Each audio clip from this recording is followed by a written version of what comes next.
Good morning, everyone. Welcome to Clackamas County Board of Commissioners policy session for this date on June 8, 2022. Gary Schmidt, would you please lead off the first issue? Yes, Chair Smith. The first policy session today is capital asset policy. We have Elizabeth Comfort, Finance Director, Ed Johnson, Deputy Finance Director, to present, seeking your approval on updating our capital asset policy. Elizabeth, go ahead. Good morning, Commissioners and Chair Smith. I'm Elizabeth Comfort, Finance Director for the county, and I have with me our Finance Deputy, Ed Johnson, who's going to present the capital asset policy for you. Welcome, both of you. Go ahead. All right. Good morning, BCC. The Department of Finance is requesting the approval of a new capital asset policy. We need to have, or we're hoping to have it approved by June 30th. It was as part of our meeting with Moss Adams, our auditor. They requested that it be completed or finalized by June 30th. Currently, and the reason for that is the capital assets policy, or the county's capital assets range from land, buildings and improvement, equipment, vehicles, and software. So we have both tangible and intangible assets. I should also say that, capitalization refers to the process of expensing the cost of an asset over its useful life and then depreciating it. The county's capital assets are found in the ACFR, our annual comprehensive financial report. And that's where the discrepancy was found, in that we only have just a few paragraphs in our ACFR that that identifies or kind of provides guidance on how we should manage our capital assets. This policy provides accounting guidance for the county's capital assets, including capitalization and depreciation. The policy reflects capital assets best practices recommended by the Government Finance Officers Association and with the Governmental Accounting Standards Board's pronouncements. The Department of Finance has worked very closely, or will be working very closely, because this does not include a procedure. So what you have before you is just the policy, the capital assets policy, but we're working closely with departments and component units on completing the procedure. What we're recommending or requesting today is the approval of the policy. Any further statements from the presenters today?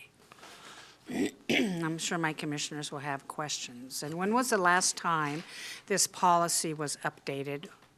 This is a new policy. We currently have no policy in place. And our auditors and outside financial consultants from Moss Adams said we really do need to do this and move forward for I assume, for transparency, accountability, and responsibility as well. Correct. Commissioners, are there any questions on this? Well, I guess I think I have a related question, and this is probably the perfect time. In the business world or private property, I certainly understand how market conditions and how things are capitalized and how depreciation's factored in. Certainly understand that model. And I'm just kind of wondering where in this unique situation that we're in today, where capital construction costs are extremely high, and I'm just wondering if there is, for example, here's the point I'm trying to make. If a property, if there's two properties side by side, separated, it's two separate lots, and one is a public building that cuts the ribbon tomorrow, right? And it was a $50 million expenditure to construct that. But a year ago, that was a $35 million project. What's it assessed at? And it's public, so I know it's really not really assessed at, but there's still going to be an assessment made by the assessors of what the worth is, right? This will be part of this being incorporated into this. And then next door is a very similar building, same conditions. It's being built, cost $50 million to build it. year ago was $35 million to build it. It's assessed at market value. It's sellable. I don't know what its market value is. That's not a question that's fair to ask you. But my question is, how, if anything, is that factored in today's world of GASB and public finance when it comes to assets? So there's two ways to depreciate assets, and that is actual costs or replacement costs.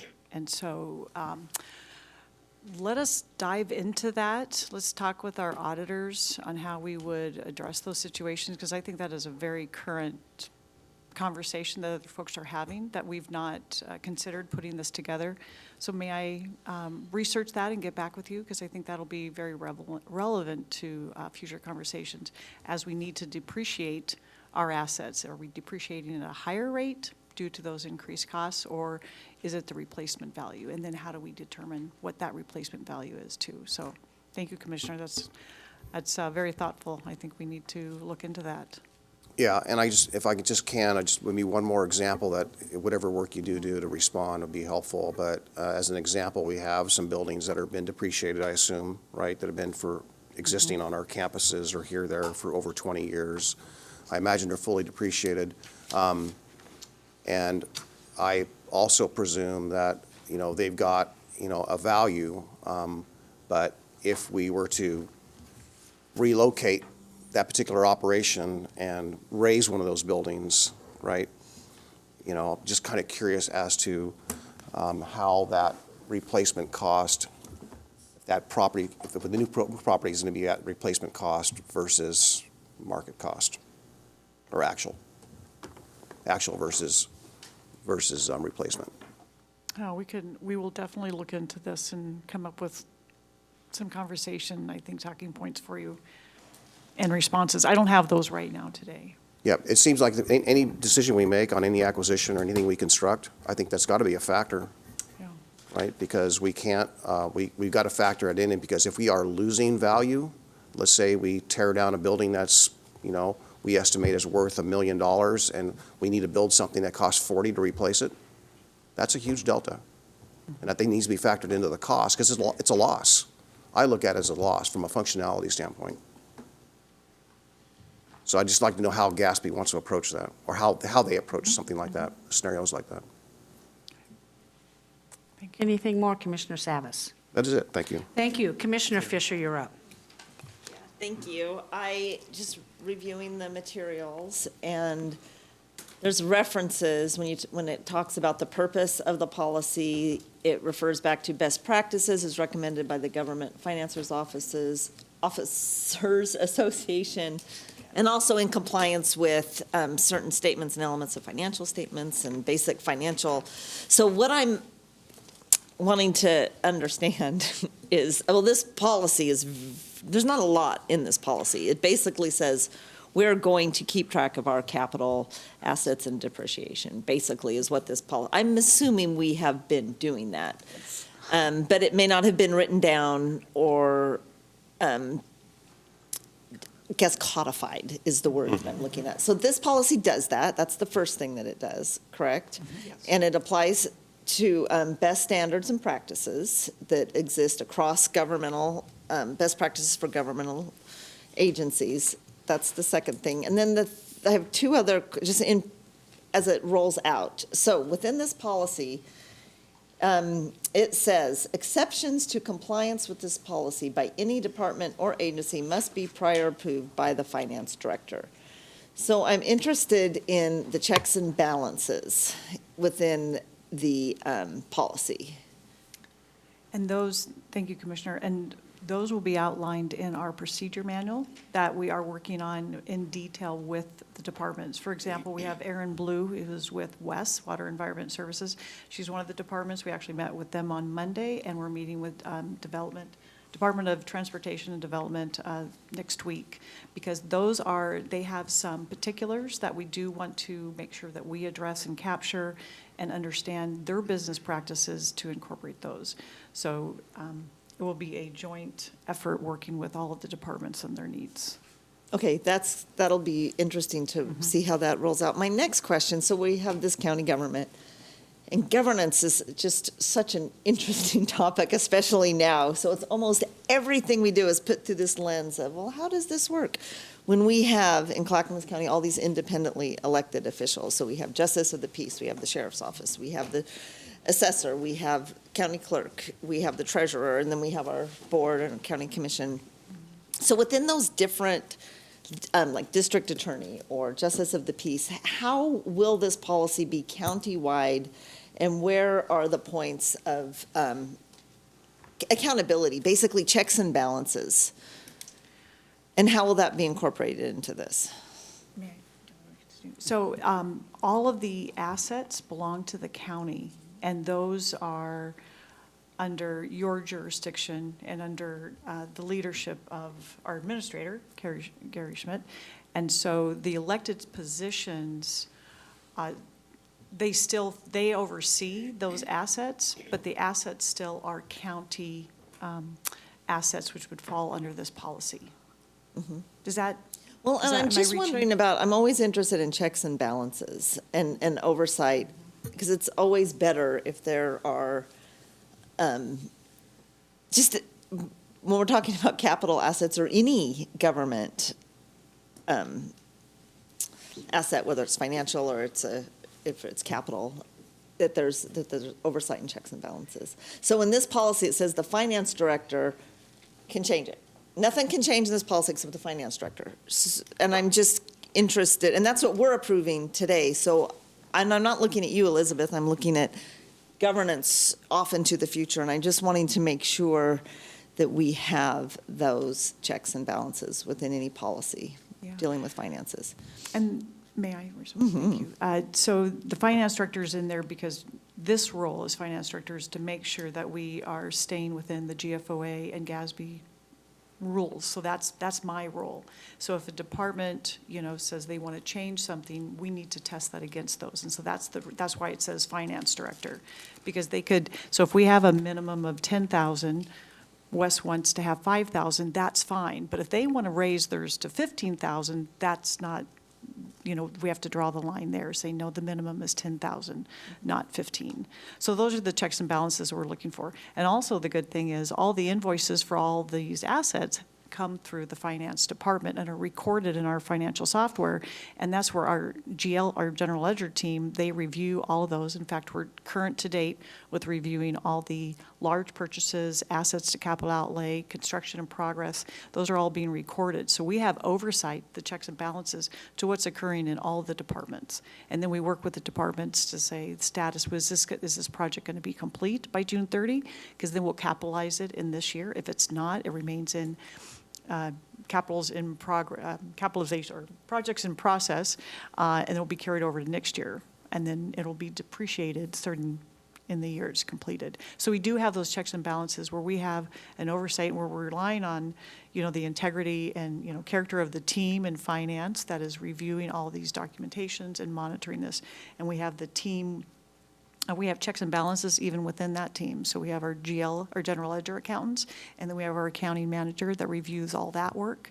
And then we have our other deputy director, Patrick Williams, that oversees that work. So we do have a lot of checks and balances, even within our department, of monitoring the transactions and the appropriateness. Well, and I'm guessing just our audit function and also that we go through Moss Adams, and then an additional, Right. Jody Cochran, our independent auditor, also audits. So, but that's not mentioned in the policy, but. This is a capital asset policy, Commissioners. I will remind you that maybe some of your questions might be more applicable to the debt management policy, too. Just saying, I don't know. Thank you. Thank you, Commissioner Scholl. Yes, good morning, Elizabeth. Good morning, Ed. This new capital asset policy is very general in nature. What are the fundamental changes from how you are currently reviewing capital assets? And Ed, you mentioned that you need to ID procedures. As you ID those procedures, are they expected to be significantly different from what you're currently doing? And how soon, you said you want to get this done by 30 June, how soon can we look at what those procedures are going to be? Because the reason I ask that, Ed, is because the policy in itself is very short in general. So it doesn't really give me a picture of how this works. Okay, I think to answer your first question, we are documenting how we currently manage our capital assets, but at the policy level. And I think to answer your second question, we're meeting with Wes and with DTD. We've met with Wes this week on Monday, and we will be meeting with DTD next week. There is a process of course, meeting with the various departments and then getting their input and feedback, and then bringing to you the procedure. But yes, the deadline, at least in order to meet the auditor's deadline, which is June 30th, trying to get the policy approved and in front of you. And is this policy going to require more FTEs at the finance office? No additional FT or funding. Okay, good. Yeah, I think one of the commissioners already said it really well, too. We're codifying what we're doing already. Got it, Putting okay. into a policy. So this came up, you remember we had a 5-week delay due to our capital asset module crashing during our audit process this last winter. And just highlighted, we spent a lot of time on the capital assets and highlighted the fact that we didn't have an actual policy, just a couple of paragraphs in our annual financial report. And so they've asked us to please, have the policy in place. And we are appropriately handling all of our capital assets, the recording. We're doing all of it fabulously. We just need to get it through this process and your approval that we're doing what we're saying we're doing in Got writing. it, okay, thank you. We have another commissioner, but Gary, you have a hand up. Yes, Commissioners, as Elizabeth and Ed have said, this is just a formality. It's what we're already doing. The internal auditor suggests this needs to be done. If you're concerned about checks and balances, then on item 3, change it that you, the Board of Commissioners, can only approve exceptions. If that's something you feel comfortable doing, then it goes to you. Okay, thank you, Gary. Commissioner Savas, you're up. Yeah, I appreciate that, Gary, and I guess, as I said earlier in my first comments, this is probably the most appropriate time than ever. And I think when we talk about assets, and even the conversation seems to be predominantly, the first thing that jumps to mind is land and buildings, right? But as you mentioned in your statement, and also in the packet, of course, there's equipment and there's vehicles and software, which are, don't really hold value, right? They all pretty well, there's really not much market value after a certain amount of time. So my question's along the lines of equipment and software as far as the relevance of what we have less control of, for example. This is my point. So the Board of County Commissioners, we certainly have more direct control of interest in land and buildings. When it comes to software, a piece of equipment, or a vehicle, that is under really sometimes the auspices of the elected officials under their umbrella, right? And less control from us or less information from us. And even decisions are probably being made, if they are under a certain amount, or maybe they're even budgeted with very little involvement for the Board of County Commissioners. So, the vehicle ones is a very fascinating one because it depreciates so quickly, and we have so much stuff out there. But I understand this is a procedural thing, and we're codifying what we're already doing. But I do have, this is the appropriate time to ask again, I do have an interest in the control and repercussions when a piece of equipment, a substantial piece of equipment, and the software that goes along with it becomes a problem more than becomes an asset. And I understand the market conditions of all of that, but the selection of that, and what comes to mind right now is elections, hardware and software, for example. Is the HART system the right system? And how much of that do we play in selecting that versus the elections department? Those are all very good questions. I don't know the capital asset management policy. Some of the issues that Commissioner Savas raised are, of course, very timely. But do you want to try to answer that, or? I was just going to add, Chair, that for this policy, we're at an after the fact, not in the initial discussion. So I think you're bringing up great topics and discussion points. This policy will address after the purchase, not in the negotiations RFP process, which is, I think, where those kind of questions certainly can be addressed is in the RFP, because that's where we vet what we need, the vendors that respond, and then the final purchase. And so typically those come here unless it's under the radar, right? But they still do have a process to go through for purchasing. So can you, off the top of your head, just tell me what the typical depreciation is on hardware? Well, we have software, you mean dollar amount? No, depreciation Or schedule. five Is it years- it's 5 year, 5 10 years. year? It's 5 years for software. Vehicles? Vehicles is 5 to 10, depending on the extent, like if it's the Bearcat that we're getting, or if it's, a patrol car. Those would have very different life expectancies. That's all I have, thank you. Yeah, thank you. Thank you, Commissioner Savas. At this point, I will entertain a motion to approve the new policy. So moved. Thank you. Commissioner Savas has moved for approval of the new capital asset policy, and Commissioner Schrader has seconded the motion. Any further discussion on this from commissioners? Seeing none, Tony, would you please call the poll? Commissioner Savas, Aye. Commissioner Schrader, Aye. Commissioner Fisher, Aye. Commissioner Scholl, Aye. Chair Smith. Aye. Motion passes 5-0. Thank you very much, commissioners. Thank you both for coming forward and presenting this today.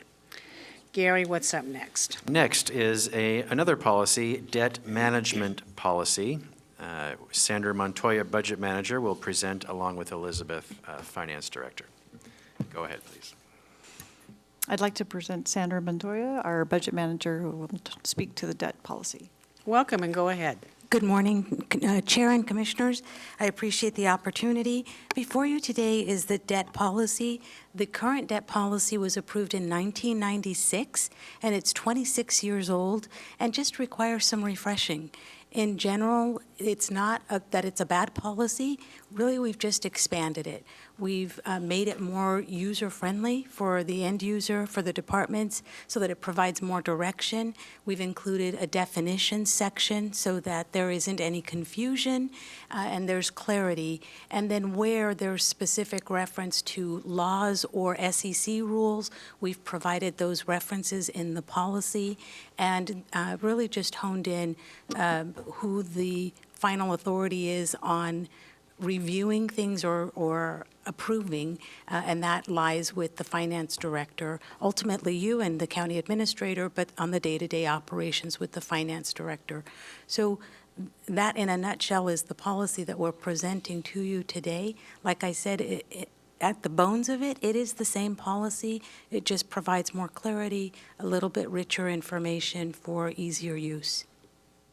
Do you have any particular highlights in this policy that you'd like to bring forward, Sandra? I noticed some red line, and there's been some, I do have a couple questions going forward on this. So, yes, if I can highlight, on page 21 of your PDF, there is a debt policy comparison of the 1996 policy to the 2022 policy. And just in summary, definitions, they were limited or lacking in the last policy. In this one, there's an expanded definition. There's definitions for FFC, full faith and credit obligations, for SEC, Securities and Exchange Commission requirements, for loan programs, whether those be federal, state, or others. There's the investment of bond proceeds, so it identifies how and what law we have to make sure that we comply with when we're making use of those funds, and interfund loans. So those are some of just high-level changes that we've included in this policy that were lacking in the prior policy. Great. I understand that we would need to adopt a resolution.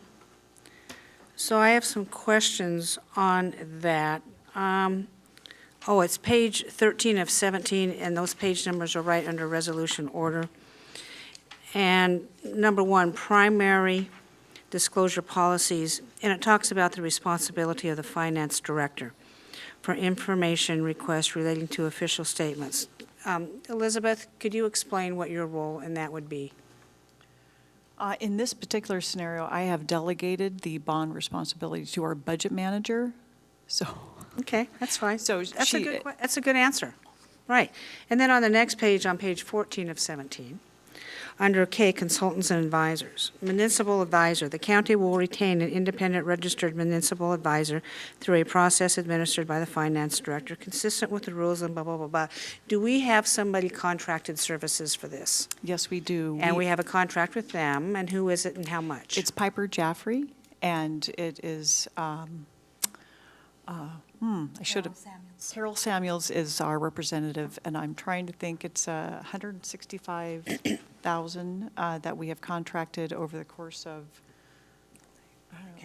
I want to say 3 years, and we brought that here to the commissioners, it was a year ago, because we had some questions, we wanted to retain them, and we anticipated that there would be future questions. So it's a retainer, and we get access to them. In fact, I just sent her an email this morning, so they're available to us. And they're on retainer, do they, for instance, in the next session we're having coming up, I noticed Piper Jaffrey was listed on that for a bond issuance. Correct. In addition to the retainer, do they take additional fees for issuing a bond? Yes, there are fees, because they will And I know do it's Piper substantial work. Jaffrey and maybe others. Yes, Okay, a good. bond We'll counsel. discuss that later. Great, okay. Commissioners, any questions regarding this? Commissioner Savas? Yeah, I am curious, who is under the finance department, who is our bond expert? Sandra Montoya. It's Sandra, okay. She had 17 years experience with the city of Salem. Yep, so over the course of my career, I've got about 22 years of bond experience. Okay. I had significant questions, probably prior to you coming on board, I believe, around the courthouse. So we ended up seeking outside assistance for that, at least to answer my questions. And so maybe I can follow up with you afterwards. The other, I won't say, I guess it's a concern. I'll just say it's a little bit of a concern.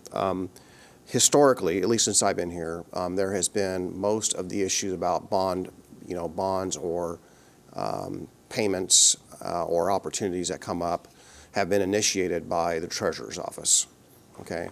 And so I can see that there's about 3 pages where the treasurer is mentioned, but it seems to me there ought to be more interaction, and that ought to be codified in here somewhat. So I'm just, Sandra, maybe that question's to you. And again, my experience has been when there's been an opportunity, maybe to, whether it's defeasing a bond or it's trying to, renegotiate the terms of a bond or so forth, to seek advantages, that has always come from, seems to me, I believe, the treasurer's office. So what we want to have that expertise and balance, checks and balances with the treasurer's office in finance. So in my experience, most of that opportunity comes from the financial advisor or municipal advisor. They routinely review the opportunities for refinancing our debt, and the technical term is refunding, but for layperson terms, it's refinancing. And normally, they bring those about every year or every other year.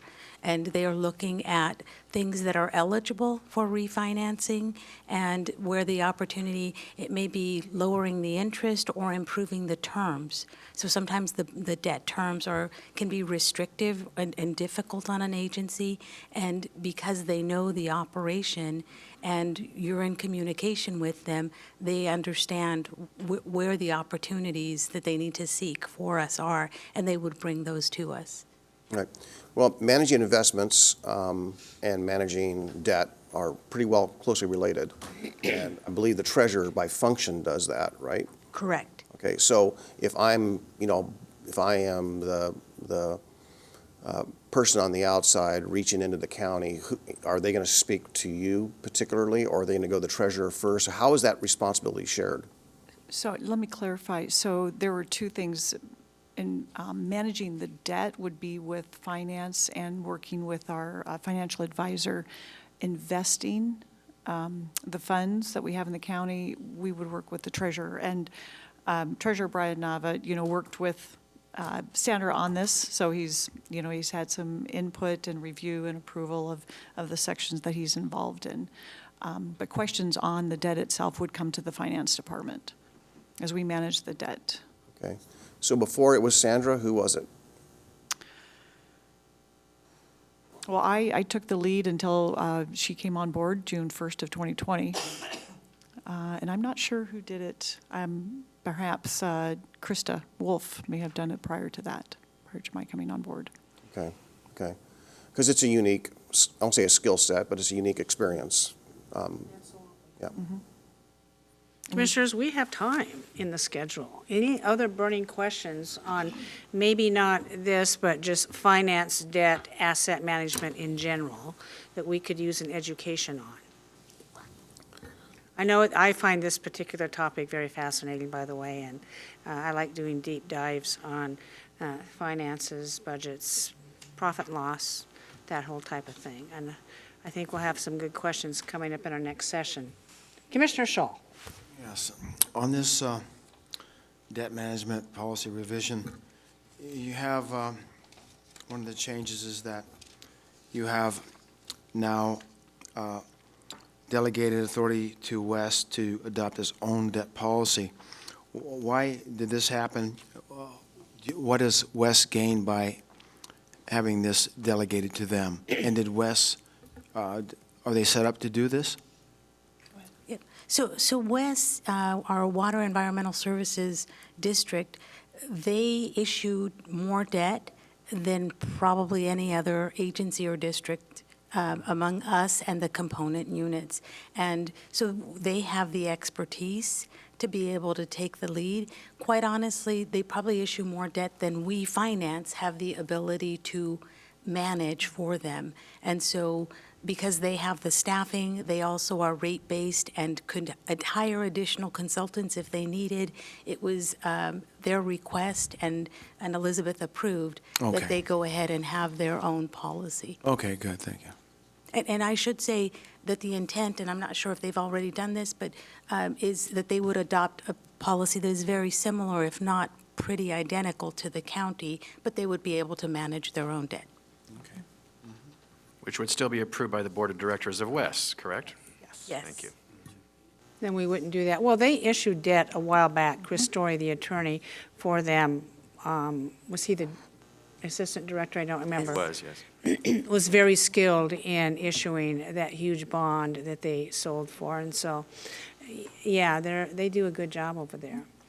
And now, Gary, we need to entertain a motion for passage. Does that motion that's written here include the resolution that follows? Yeah, it does not in your staff report. So you would approve the policy to be adopted at a resolution at a future business meeting. I will entertain a motion to adopt the debt management policy and have a resolution forthcoming for the board to vote on. So, seconded. Commissioner Schrader has moved to adopt the debt management policy and and the resolution that follows. Commissioner Scholl has seconded that motion. Any further? Paul, you're up. Yep, I just want to just state, not question anything here, but I do want to be able to sit down and talk with Sandra a little bit further. So I'm going to vote no today, not because I'm against it, but I just want more information, and I want to better understand it. I just think that there ought to be more checks and balances or interaction, as I stated earlier, but I could be wrong. But we'll follow up, and then when it comes time to be before us as a resolution, I'll hopefully be in a better position to vote yes. Very well. Any other comments or questions? Tony, please take the poll. Commissioner Schrader? Aye. Commissioner Scholl? Aye. Commissioner Savas? No? Commissioner Fisher? Aye. Chair Smith? Aye, motion passes 4-1. Thank you very much. Thank you. Gary, we have some time. I don't believe the presenters are here for our next item. They're not here yet, so. if you'd Shall like we to go recess Yes, till 11? yes. Commissioners, we'll stand in recess until 11 o'clock, at which time I will see you. Thank you very much.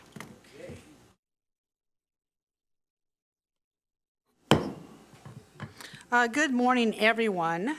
For the purposes of this policy session, this board will be sitting as both the Clackamas County Board of Commissioners and the Clackamas County Extension and 4-H Service Board.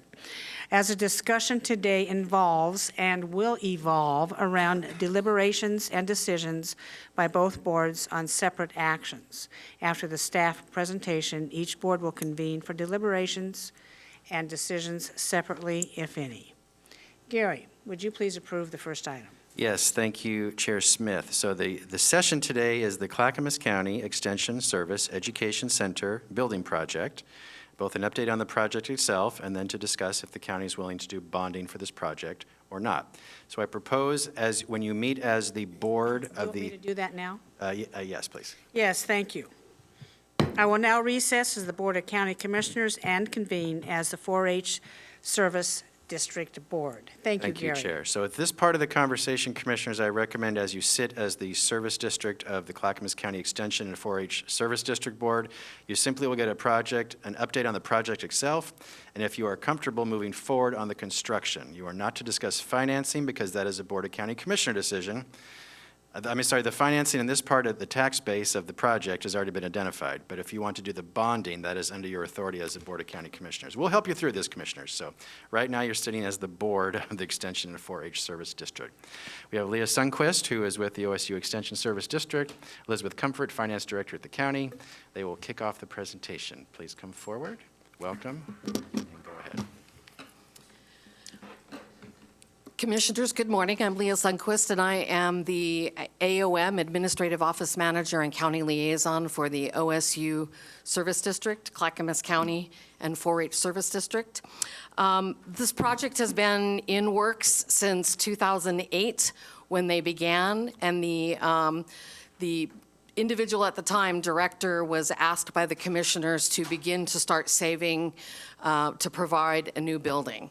And so we've been working on doing that, working on saving, worked with the architects to put together a new building.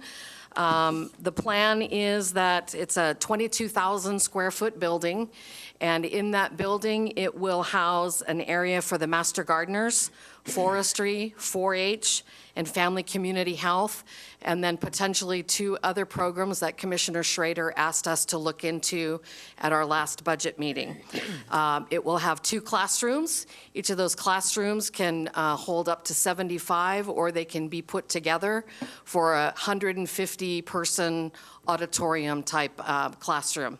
We've also got a commercial kitchen that will be for the Family Community Health Program, but can also be used for the 4-H Youth Development Program for our food and nutrition.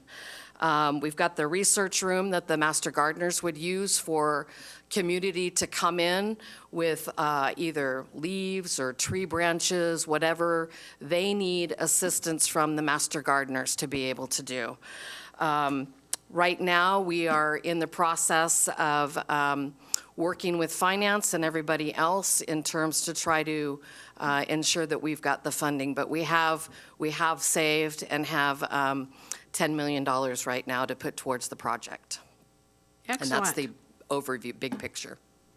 Excellent, thank you. I'm sure I have a lot of questions regarding about the financing and the assumptions going forward, Gary. So at this stage of this presentation, do we remain as the Extension Service and the 4-H Board? On what items? So as the Extension Service and 4-H Board, your decision point is, do you authorize the spending of $10 million of the district taxes for this project? That is your decision point, yes or no. The bonding should be when you meet as the Board of County Commissioners. Well, I personally, Commissioners, don't have enough information to vote in favor of that today. I've required some additional information, and I'm sure it's forthcoming. But any Commissioners who would like to speak on that, we have 2 in the queue. Commissioner Savas. Yeah, thank you. Good to see you, Leah. Yes, you too. It's been a while since we sat as a board and to talk about the building, and I know that it was put on pause for all the reasons I recall, that being getting enough money and the cost and so forth. And so can you remind me, I have few questions, so I'm going to ask them one at a time. Can you remind me, who owns the land underneath?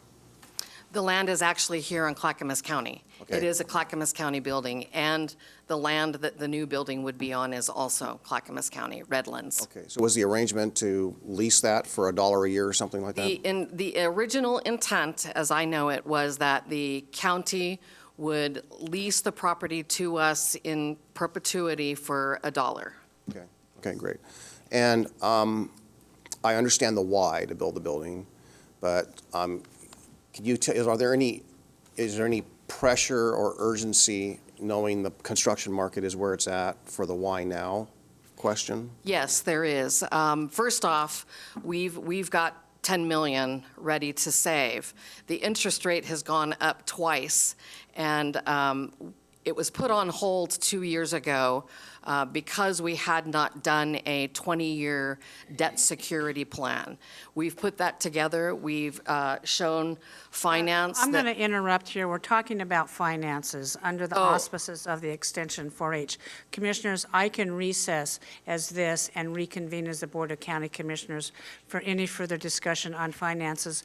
Paul, I know you have a ton of them, but I just want to make sure that I'm in abidance with public meetings law. Nate Boderman, would you agree with that?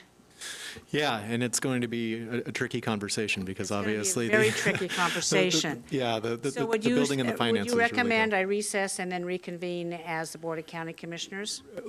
To the extent that the line of questioning is related to And the I bonding, think, you know, yes. and Commissioners, we can get all the financial questions out, and then if we need to go back to the Extension Service and the 4-H, I recommend we do that, Leah. It's not a problem at all. So Commissioners, with that in mind, I will now recess as the Extension Service District and the 4-H Board and reconvene as the Board of County Commissioners. Go ahead, Commissioner Savas and Leah, with your questioning. Yeah, okay, and this is, I appreciate us being careful, so with that in mind. So I'm trying to get at, again, so you were mentioning the interest rate. Correct. Yes. We put the 20-year plan together with all of our assumptions. We pay our salaries to OSU. We also do our allocated costs for all of our operations and maintenance that is billed to OSU and then paid out of that. We provide the county what we believe our annual costs would be to the service district. So, and then we set aside $500 a year. 2 years ago, the building, 500,000. 2 years ago, the building would have been 15 million, excuse me, sorry. To get my words right. It's increased 2 million in the past 2 years. To include the interest rate has gone up in the last year 2 more percent. We would have been able to afford this 2 years ago at a 3% interest rate. And our debt would have been, our request for financing would have been less. So we're having to request more financing. Okay, so I'm going to ask you a Board of County Commissioner question then. So we put our other hat back on, I'll ask the other question. So this is, you know, I understand the difficulty here. The ability, is there any liability on the county if the 4-H district has financial challenges? So can I take a step back and try and maybe frame this arrangement in a different way? So the service district is a funding entity, right? It collects taxes, and the revenue is then paid to Oregon State for staffing, and it's paid to the county for facilities and management. And so you really have 3 parties in interest here. To speak to your question most directly, is there liability on the county side? In this arrangement, the county would be taking out the bonds and would be financially obligated to the bondholders to repay that obligation. The proposed structure of this transaction is to have the district continue to collect revenue, and from that revenue then turn around and pay the county. The county would then turn around and pay the bondholders for that obligation. And so to the extent that the district has trouble collecting its revenue for one reason or another, it wouldn't be a direct default to the bondholders, it would be a default to the county. And the county could then make up the difference from its general fund or other revenue sources. But tracking who is obligated to the other it's confusing, but it's important in this situation, just for the reasons, because when you're talking about who's liable to the others, it's not necessarily intuitive, because I think on one hand, everybody considers this to be an extension district project, an extension district building, when in reality, it's a county building. The county will be constructing it. The district will be paying to the county for the right to occupy that building. Does that make sense? Yeah, I guess that yeah, a little convoluted. But so my concern is this. I mean, there should be some crisp, clear line between the financial obligation, should there be a lack of ability for the district to pay.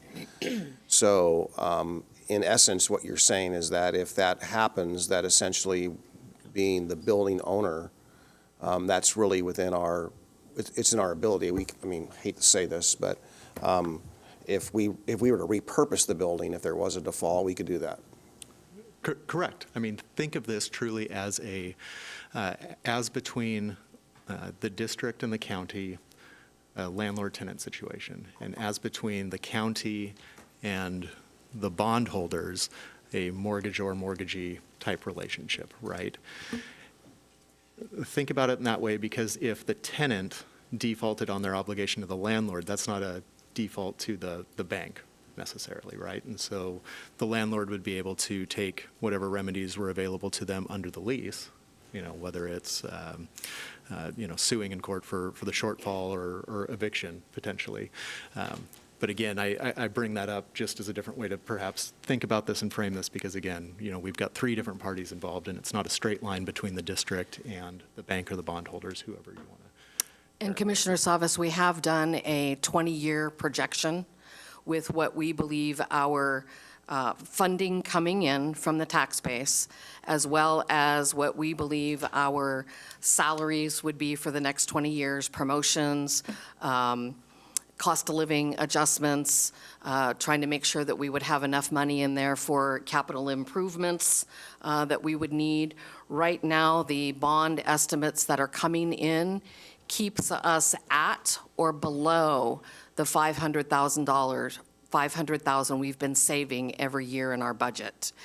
If we don't get any farther, if we go any farther, then we'll be above that, but. Okay. It sounds like, I think it might be my last question, I think, under the BCC here, and that is that with some of the projects we had going on lately, we've seen tremendous spikes, escalation in cost, and what we knew in February on a completely unassociated building to this, our cost to construct has gone substantially higher, like everything else has. So I see in the packet that as of February 2022, right, that the cost is estimated at $17.4. How firm are we on that cost? That is the high-end cost. There were two estimates that were provided. There was a low cost and the high cost. That $17.4 million is the high cost. As of what date? As of February 15th? Do you know, Jeff? Is it conceivable that it could be much higher? Not from what I have been advised. I've asked a couple of other construction friends who do this for a living, and they're telling me that we are pretty right on point with that dollar amount right now. Now, that's not to say when bids come in, I don't know what'll happen then. But all the advice I have been given and who I've talked to, the architect, as I said, other individuals who are in the architecture construction world have said that the 17.4 is about right. Okay, thank you. Thank you, Commissioner Savas. I have a lot of questions, and I have requests for more information. And Leah, you said you had a 20-year projection. This board needs to see that, because this is how I'm looking at this project and any future building projects that the county may be engaging in. I want you to consider us as mortgage bankers. Yes. If you went to apply for a home loan, you would be required to submit in writing all kinds of information.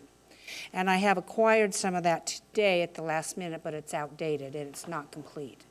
So today I'm going to require that you guys go back and you get some more information. Number one, assessor forecast on the continued tax revenues that is coming in. I would like our tax assessor to speak to that, knowing how secure that is, what indications or what events out there that could cause your tax revenue to go down.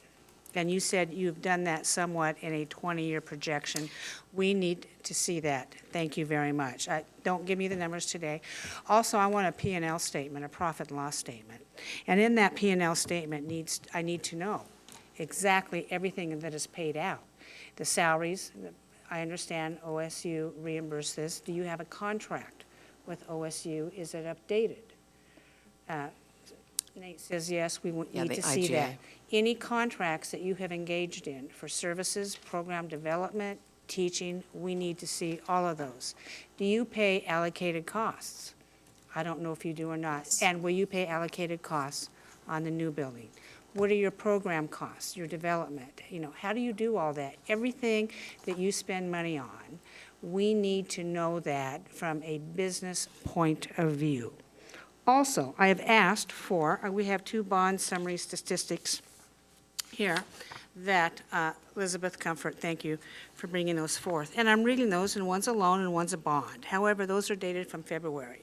I don't believe I can make a decision or my board can make a decision on old bond information because, as you say, the interest rates have gone up. Now, the interest rate, the statistics for the loan are not as attractive as the statistics for the bond, and it's obvious why. You have an arbitrage yield on here, 3.2, but your interest rate, your true interest rate cost is 3.77. We need to know if we want to sell bonds today, what that would be. We need to know as close as possible what the payment would be. The average life of this is 11 and a half years. That is great. Is that true? I'm just reading off the I bond. believe you may have an older. Okay, that's the problem then, isn't it, Right. Leah? This We one need- shows 622. Okay, I don't have a 622.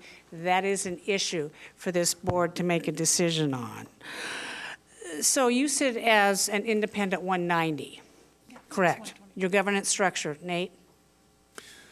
I can't remember the exact statutory reference, but yes, it's an independent governing body. Okay, an I thought it was the independent. ORS 451. Yeah, I can't remember exactly what chapter it's organized under, Well, but that to the is point, good it's to know. We need separate. to know exactly what the governance structure of this is, because in the past, we've had a little bit of experience with an independent 190 out there coming back. As Commissioner Savas has said, they ran out of money and they wanted us to make up the difference. So we need to know that as well. Also, there is on a line item under par value, under your bond statistics, there's an item that says premium discount, and there's premium dollars awarded. Elizabeth, please explain what that means. Yeah, now I'm referencing a document that on the bottom left footer says July 1, 22.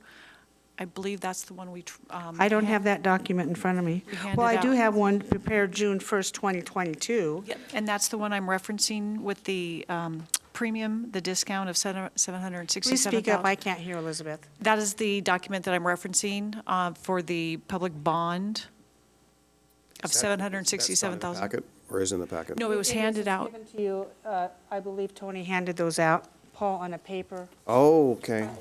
So that's why we're not making a decision today, Commissioners, because we just got this information and we need to digest it. But please, go forward and explain to me what premium discount means when you take out a bond. Okay, and these rates and proposals or projections are from June 6th that we wanted to get to, so they are the most recent that we have Right. available to us. And the premium discount is an amount that is due to the county has a AAA rating, so there are folks out there that are very anxious to buy our bonds and want to do business with the county because of our excellent rating, and so they will pay a premium above the sale rate of those bonds. And so that is in addition to the amount that we request for a bond, and those dollars the commissioners get to allocate to the project or hold as a reserve as necessary. So is that additional money that comes in, or is that a discount? That is additional funds. Additional funds in addition to how much we're borrowing. And so how are those additional funds targeted? What will you use those for? That would be presented to the commissioners to determine. Okay. So also in this project, I see you have, this is a budget, and you have some contingency set aside in your budget of about $550,000 for your yearly budget. I want to know how many dollars of contingencies, of construction contingencies are set aside in this moving forward. I don't see any documentation on that either. And you, Leah, you probably know that number. I don't know it off the top because That's all we right. just did it in this most recent budget that we did with you all, but I can get that information for Okay, you. that's your overall operational budget. What I'm interested in The is contingency. the P and L statement, the construction budget, down to the nth degree.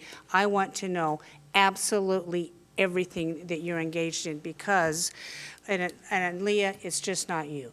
Every project that comes before this board, because we are in such tight financial constraints because of inflation, and I want to see this successful. I love this project. Back in 2016, when I sat on this board, I was so happy that we might be able to do this, but we have to be fiscally responsible as well on it. Tax assessor, P&L, your debt, you say your debt is 500,000 We've been, payments? yes, when we put together the 20-year plan, and what we've been saving annually is 500,000. That 500,000 would turn around and go into the debt security, and right now, that would be the payment towards the financing the bonds, and we are right in line with that. And then, too, you come in at 17 million costs on this. I think that number needs an upgrade. And are you using our facilities department to help you? Yes. Okay. Yes, they've actually been the ones who provided me with that estimate. Okay. You have to understand, we're very leery. And I'm not opposed. Now, you made a great presentation on here, what it's going to be used for. And Commissioners, I do want you to consider something today. We don't have to make the decision today, is additional ARPA funds that can be used. And you make your case for that Yes. in the presentation materials on that today. And I wouldn't mind using, Commissioners, just think about for the future, setting aside several $1 million, $2 or $3 million aside to help keep your payments at $500,000, and to use some of that money as a contingency, possibly as a construction contingency going forward. We do have a 10% construction contingency in the estimate. That's for already you. incorporated into it. Good for you. You'll probably burn through that. That's excellent planning. So that is the information that I think that this board needs moving forward on the decision. Any other commissioners have questions? Commissioner Savas, you're up.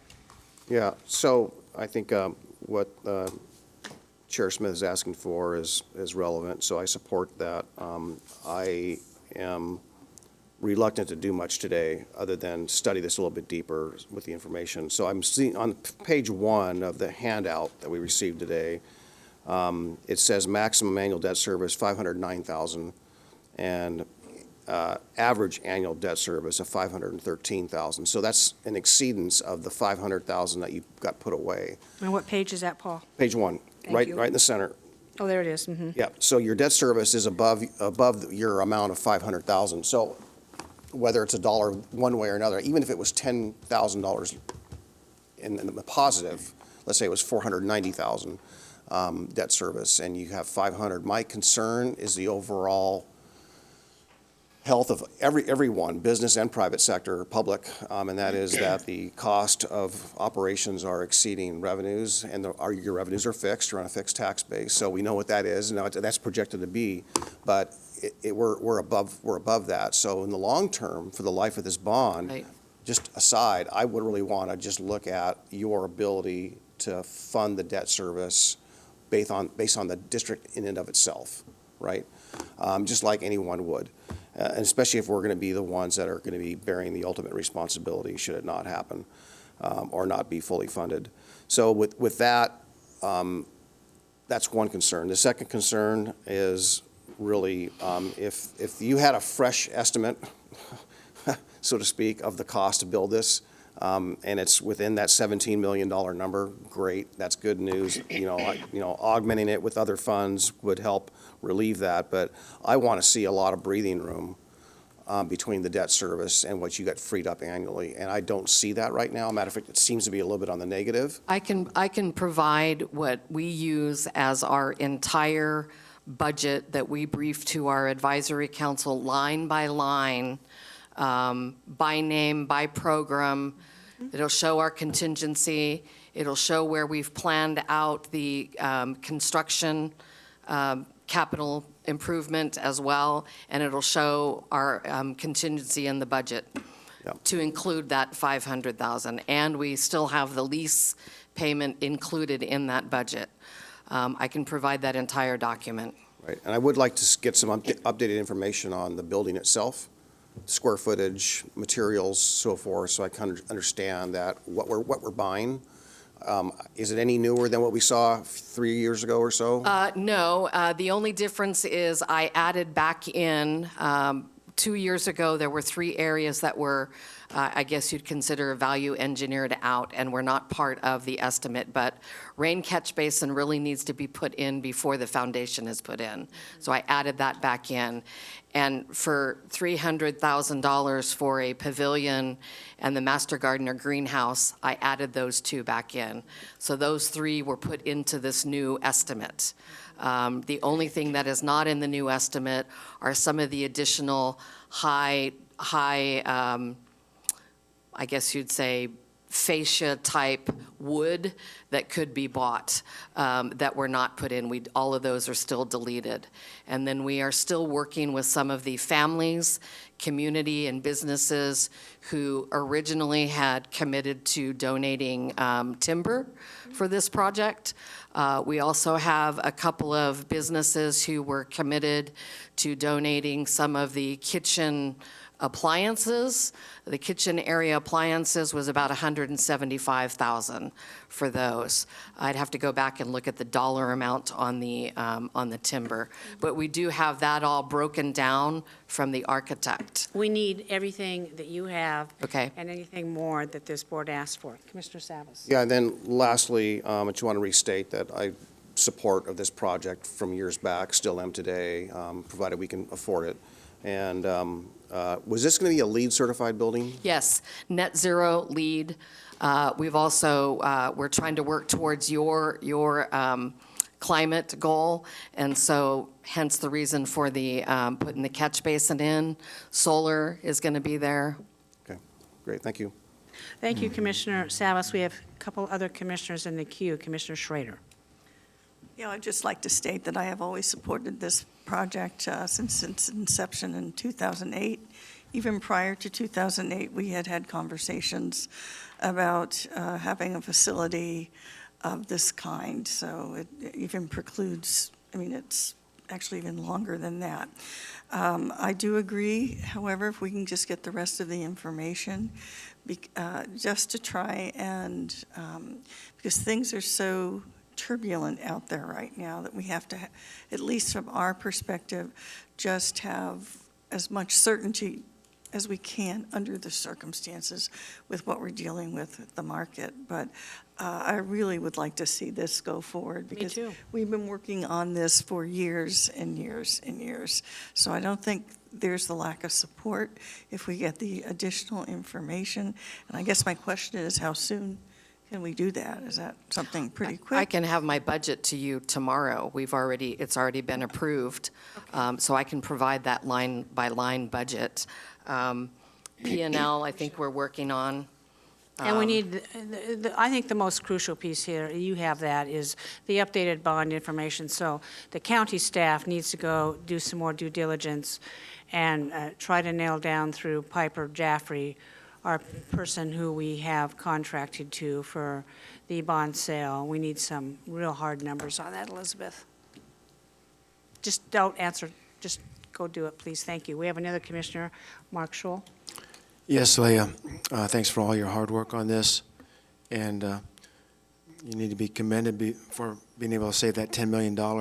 If everybody who wanted to build a project in the county saved that much money, we'd be getting some things built. You mentioned that the high-end bid was $17.4 million. What was the low-end bid? 15. And how many bids did you receive? We haven't done bids yet. We haven't done the bids because we needed to talk about whether we could get the financing. Okay. So these prices were based on preliminary drawings, not finalized working drawings? Finalized drawings. The architect has completed all of the drawings. Okay. Everything is ready to go to procurement. Okay. And out for bids. And, okay, and one more question. Could you remind us on your interaction with Oregon State University and their willingness or lack thereof to help finance this building? Sure. Or because the service district is county, Okay, and the funding, there is in the land grant agreement, is that the county would provide a building to OSU Extension to provide the services. Gotcha, And so okay. that's when the service district was established, was to try to ensure that we had a building for the next 100 years to provide that programming for the community. gotcha, okay. The other concern I have is, you mentioned this construction estimate goes back to February. We have seen up to 30% cost increases on projects for like libraries and such between like 2 months ago and December of last year. I mean, that's the kind of crazy increases in estimates for construction we've seen. So I'm concerned that a February construction cost estimate in June might not be the same numbers anymore. I know that's I hate to put that bad monkey in your back again, but that's a concern, okay? I don't know if we can go back to the finance department and ask for another look-see on that?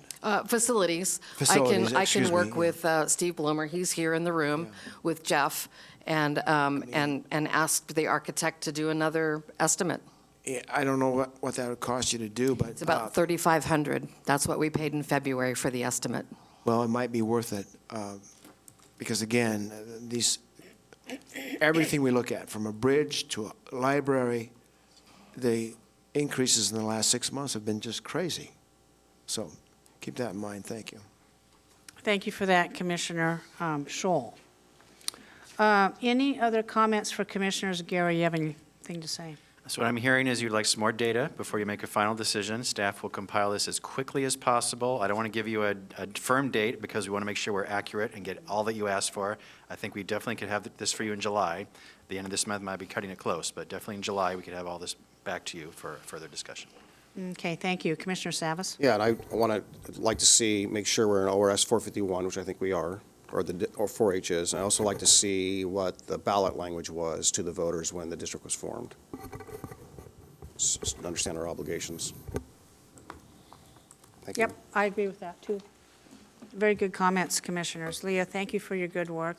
I think you're doing well. I think you're just a wonderful advocate for our extension 4H and the building going forward. I know we're going to be able to use it for great things. It's just, this board just requires more information because like every commissioner here has said, we don't want to get burned. And I'm not saying that you're going to do that, but we're just doing some extra due diligence. Thank you very much. Elizabeth, any parting statements? Not at this time. Thank you very much. Commissioners, any other comments? Thank you, Leah. Thank you, everybody. Seeing no other further business before this commission, we are adjourned.